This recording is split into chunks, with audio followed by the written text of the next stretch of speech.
নমস্কাৰ বন্ধুসকল, 2023 চনৰ অন্তিম দিনত মই আপোনালোকৰ কাৰণে এটা নতুন ভিডিঅ' বনাই আনিছোঁ। এই ভিডিঅ'টোত আপোনালোকৰ কাৰণে এটা উড ষ্টভ দেখুৱাইছোঁ। এয়া চাওক, ইমান ধুনীয়াকৈ জ্বলিছে। একেবাৰে কম পৰিমাণৰ খৰিতে আপোনালোকে আপোনালোকৰ খানা তৈয়াৰ কৰিব পাৰিব, য'ত নেকি আপোনাৰ কোনো ধোঁৱা একেবাৰে কম পৰিমাণৰ প্ৰায়। আৰু এইটো আপুনি চলাৰতো চাৰ্জ কৰিব পাৰিব, কাৰেণ্টতো চাৰ্জ কৰিব পাৰিব।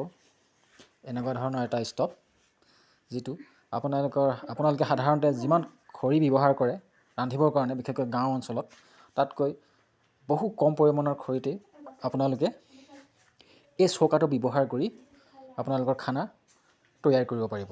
ইয়াতে 3টা স্পীড দিয়া আছে ফেনৰ, ল', মিডিয়াম আৰু হাই। আপোনাৰ ইচ্ছা অনুযায়ী এইটো আপুনি ইউজ কৰিব পাৰিব। এইটো চাওক কিমান ধুনীয়াকৈ জ্বলি আছে, আপোনাৰ ভিডিঅ'টো দেখুৱাইছোঁ। এইটো চাওক চৌকাটো।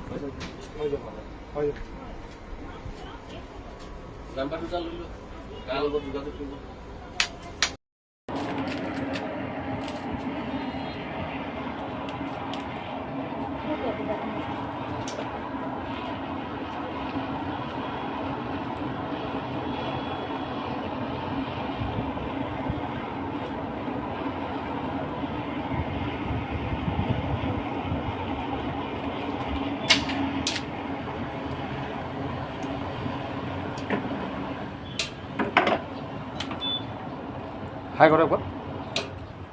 ये बंद है, अभी नॉर्मल जलेगा। एक बार हाई करो। ये घाट दे दो, हल्का हल्का है।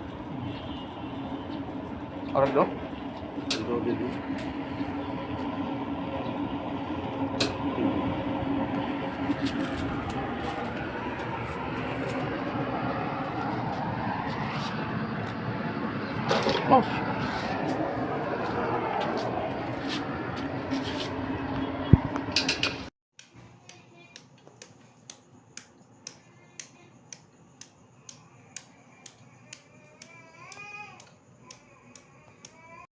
আপোনালোকে এই চৌকাটো ব্যৱহাৰ কৰি আপুনি একাপ চাহৰ পৰা 50-60 জনৰ কাৰণে খানা তৈয়াৰ কৰিব পাৰিব। যদিহে আপোনালোকে এনেকুৱা ধৰণৰ চৌকা ব্যৱহাৰ কৰিম বুলি ভাবিছে, যদি আপোনালোকে বিচাৰি পোৱা নাই, তেতিয়াহ'লে মোক কণ্টেক্ট কৰিব। মই আপোনালোকক ক'ত কেনেকৈ বস্তুটো পাব সকলোবোৰ আপোনালোকক তথ্য দি যাম। তো গতিকে এনেকুৱা ধৰণৰ নতুন নতুন ভিডিঅ' পাবলৈ মোৰ চেনেলটো ছাবস্ক্ৰাইব কৰি ল'ব।